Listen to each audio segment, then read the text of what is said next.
Hey everyone. I question amta hangjagebako. Noi ki family chu sign tawnabre hairaga. Haidi noina phone tabu matamda mapanda leiba angangsing ko. Noina noi mama da phone tawnara wari sanaraga haidi khara dum continuous wari ka sanaradi noi baba na ka phone tawraga nadi noi ma ka da wari sana aingon phone tawrakte ne ka haiba.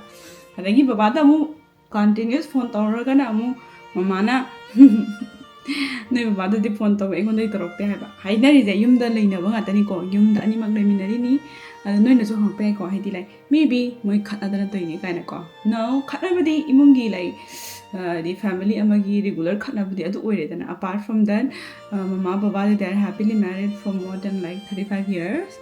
Aduni ba ko. Aduga moi gi phone da phone tawraga dang harauna iba. Aduna tragadi ko namade phone tawra aingon tarakte noi baba da phone tawre aingon di tarakte kaina saina hai ba ko.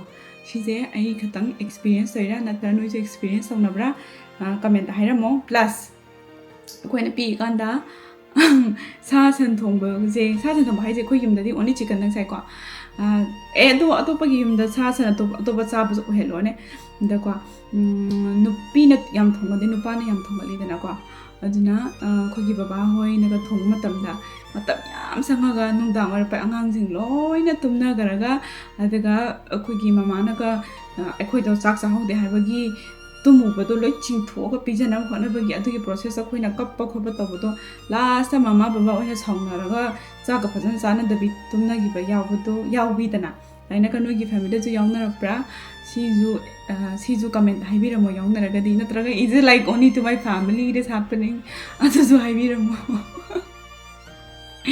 bye